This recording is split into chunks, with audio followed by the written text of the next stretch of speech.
tahun 1888 di University College London. Mungkin kisah ini sebagian pernah mendengarnya. Ibu bapak, waktu itu tidak banyak orang Asia yang bisa kuliah sampai Eropa. Apalagi India, kita tahu bersama ada di bawah jajahan Inggris. Tetapi Gandhi punya kesempatan untuk mengenyam pendidikan hukum di London. Nah, satu kali ibu bapak, ketika Gandhi rehat dari kuliahnya dan makan siang, dia menuju ke kantin kampus. Setelah dia mengambil beberapa makanan, dia mencari tempat duduk. Dan kebetulan kantin siang itu begitu penuh. Banyak mahasiswa yang sudah memakai tempat duduk. Dia lihat ke kanan dan ke kiri, ada satu kursi kosong. Tetapi yang duduk di samping kursi kosong itu adalah seorang profesor. Namanya Profesor Peter. Nah, Profesor Peter ini tidak terlalu suka dengan Gandhi. Gandhi membawa makanannya, dia menuju ke kursi kosong itu, lalu dia duduk di samping Profesor Peter. Nah, waktu itu memang rasisme masih kuat ya. Nah, ketika Gandhi duduk di samping Profesor Peter, apa respon Profesor Peter? Profesor Peter mengatakan, bukankah tidak layak seekor babi dan seekor burung duduk berdampingan saat makan? Kata Profesor Peter. Lalu apa respon Gandhi? Gandhi kemudian berdiri dari tempat duduknya dan dia berkata pada Profesor Peter, baiklah, kalau begitu biarkan burung ini pergi. Kata Peter. Kata Gandhi. Ini kok nggak tahu maksud apa nggak tahu. Jadi maksudnya Profesor Peter ditinggalkan sebagai seekor. Nah, Peter kemudian panas hati, waduh, kok pintar sekali dia. Lalu dia berencana mau membalas si Gandhi. Nah, satu kali Profesor Peter mengajar di kelas mata kuliah etika hukum. Dan saat itu ada Gandhi yang sedang dia incar.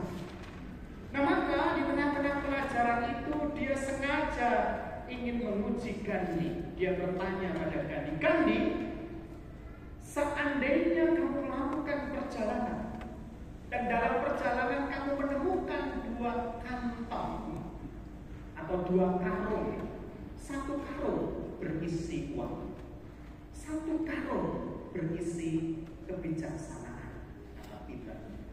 Kamu akan pilih yang mana? Tanya Profesor Peter. Gandhi kemudian menjawab, tentu saja aku akan memilih satu karung berisi uang. Nah, Peter merasa kena jebakan nih. Dia senyum. Lalu dia bilang, kalau aku ya pasti aku akan memilih kebijaksanaan, kata Profesor Peter. Lalu Gandhi mengatakan, ya memang orang akan mengambil apa yang dia tidak punya. Jadi justru nah, masih belum selesai, Peter masih marah dan dia berupaya mencari cara lain untuk membalas Gandhi. Kebetulan hari itu jadwal dia membagi ujian atau lembaran tes. Waktu itu kan tes masih pakai kertas ini ya. Nah, dia panggil satu-satu murid-muridnya, lalu dia berikan lembaran hasil pekerjaan Gandhi. Dia tulis pada lembaran kertas milik Gandhi, ideal. Nah, panggilan Gandhi, Gandhi, ini lembar jawaban. Ketika Gandhi maju, dia berikan kertas miliknya, tulisannya ideal. Lalu apa respon Gandhi? Dia bilang pada Profesor Peter, Prof, Anda belum memberi nilai pada kertas saya. Anda baru memberi tanda tangan Anda. Jadi justru berbalik. Nah, ibu bapak dan saudara-saudara yang dikasih Tuhan, ada kata bijak yang saya temukan di internet yang saya anonim, saya tidak tahu dari mana. Tapi menarik, memang orang bodoh, orang bebal akan merancangkan kejahatan, tetapi orang bijak akan mencari cara untuk berhasil lepas dari kejahatan. Nah, ibu bapak dan dan saudara-saudara, perikop yang bersama-sama kita perhatikan dalam ibadah ini adalah bacaan yang saya kira sudah pernah kita baca ya, karena bagian yang terkenal ketika membicarakan tentang hikmat atau kebijaksanaan. Jadi dikisahkan kala itu Salomo, anak dari Daud, dipercaya dan dikukuhkan untuk menjadi raja pengganti Daud.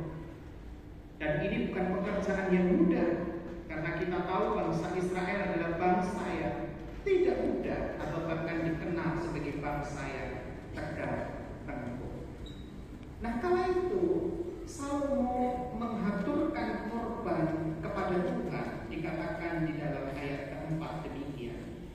Pada suatu hari raja pergi ke Gibeon untuk mempersembahkan kurban, sebab disitulah tempat pemujaan terbesar. 1000 korban bakaran dipersembahkan Salomo di atas mezbah itu. Kita tahu bersama ya, memang kala itu belum ada bait Allah. Bait Allah nantinya akan dibangun pada masa Salomo. Dan waktu itu Salomo menghaturkan persembahan di Gibeon. Alkitab mengatakan 1000 korban bakaran.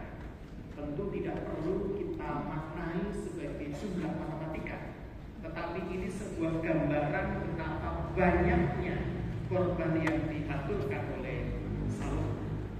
Nah, di Gibeon itulah Salomo berjumpa dengan Tuhan. Kita tahu bahwa di dalam Alkitab memang kerap kali kisah perjumpaan dengan Tuhan itu memakai sarana mimpi. Dan di dalam mimpi itu dikatakan demikian. Sekarang ya Tuhan, Engkau telah mengangkat hamba-Mu ini menjadi raja menggantikan Daud ayahku. Sekalipun aku masih muda belia dan belum berpengalaman. Seorang sejarawan Romawi yang bernama Flavius Josephus, ini adalah sejarawan besar Roma yang mengalami masa kehancuran Yerusalem dan sering jadi rujukan sejarah kekristenan awal, mengatakan bahwa kira-kira umur Salomo manakala dia dinobatkan sebagai raja itu usianya 12 sampai 14 tahun. Tapi apakah itu benar? Nah, tentu kita harus hubungkan dengan kalimat selanjutnya, bahwa ketika dia berkata tentang muda belia, dia melanjutkan dengan belum berpengalaman. Jadi kata muda belia ini bisa berarti memang muda secara usia, tetapi muda belia di dalam teks ini juga bisa berarti sebenarnya bukan soal usia, tetapi dia bicara soal pengalaman yang belum terlalu banyak dimiliki oleh Salomo. Nah, menariknya ketika Tuhan memberikan kesempatan kepada Salomo untuk meminta sesuatu yang besar, dia meminta di dalam ayat 9, berikanlah kepada hamba-Mu hati yang penuh pengertian untuk menjadi hakim atas umat-Mu dan dapat membedakan antara yang baik dan yang jahat. Sebab siapakah yang sanggup menjadi hakim atas umat-Mu yang besar ini? Kata yang dipakai di dalam ayat 9 adalah hati yang penuh pengertian. Apa itu pengertian? Saya kira pengertian punya makna yang berbeda dengan pengetahuan. Kalau pengetahuan itu berkaitan dengan kognitif, informasi, fakta, dan seterusnya. Adapun pengertian mengait dengan pemahaman yang tidak hanya menghadirkan sisi kognisi, tetapi juga afeksi. Maka kadang-kadang orang mengatakan, aku tahu, Neng gak ngerti. Aku tahu, tapi tidak terlalu paham caranya. Nah, menariknya yang diminta oleh Salomo adalah hati yang penuh dengan pengertian, bukan pengetahuan.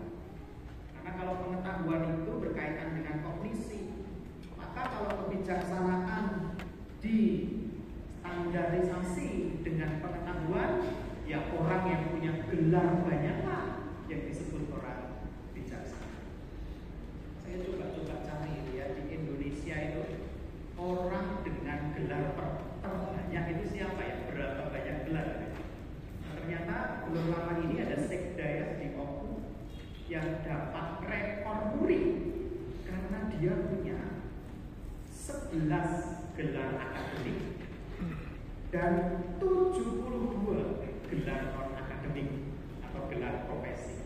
Jadi bisa kita bayangkan kalau namanya ditulis lengkap, setelah nama itu akan ada 83 gelar. Itu sekolah piye gitu ya. Nah itu kalau seandainya hikmat diukur dari pengetahuan, barangkali orang seperti itulah yang paling berhikmat. Tetapi ternyata bukan itu. Hikmat itu berkaitan dengan pengertian, dan pengertian itu berkaitan dengan afeksi. Orang Jawa itu punya 2 terminologi kata, yakni benar dan benar.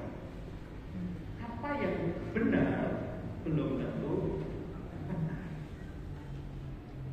Nah, ibu bapak dan saudara-saudara, lantas apa yang bisa kita lakukan dalam mengisi kemerdekaan kaitannya dengan hidup berhikmat? Bukankah di era sekarang ini kita diperhadapkan pada banyak informasi-informasi yang belum tentu benar? Sejauh apa kita bijaksana mengolah dan mengelola itu sehingga menjadi bermanfaat? Saya ingat kisah ya, ketika murid dari Plato, yakni Aristoteles, suatu ketika datang seseorang lalu dia ingin menceritakan satu cerita kepada Aristoteles. Aristoteles, aku ingin menceritakan sesuatu kejadian. Nah, ketika temannya ini datang dan ingin menceritakan sesuatu, dia uji dulu. Sebelum kamu cerita, saya ingin tanya ini. Betulkah yang kamu mau ceritakan ini sesuatu yang benar? Ketika ditanya itu dia pikir-pikir lagi, waduh, aku itu cuma dapat informasi, entah benar atau tidak. Lalu yang kedua, apakah yang kamu mau ceritakan pada itu sesuatu yang baik dan bermanfaat bagiku? Nah, ketika itu ditanyakan, lalu temannya tidak jadi bercerita. Nah, ibu bapak dan saudara-saudara, ukuran benar dan bermanfaat itulah pengertian. Ketika kita mau bertindak, ketika kita mau berbicara, ukurlah dulu apakah yang mau kita bicarakan itu sesuatu yang benar, apakah yang mau kita bicarakan itu sesuatu yang bermanfaat atau tidak. Ketika kita mau bertindak, ukurlah dulu apakah yang mau kita lakukan itu sesuatu yang benar dan sesuatu yang bermanfaat. Nah, Salomo memberikan teladan bagi kita bahwa yang dia minta kepada Tuhan bukan kekayaan, bukan umur panjang, tetapi hati yang penuh pengertian. Dan hasil justru kekayaan dan umur panjang itu ditambahkan bagi Salomo. Kiranya demikian pula dengan kita. Ketika kita berbicara, ketika kita bertindak, kita memilih dengan hikmat, menimbang-nimbang apakah itu benar dan bermanfaat. Amsal 9 ayat 10 berkata, permulaan hikmat adalah takut akan Tuhan, dan mengenal yang kudus adalah pengertian. Maka jika kita ingin hidup di dalam hikmat, kita terus berupaya untuk mengenal dan takut akan Tuhan. Amin. Saat ini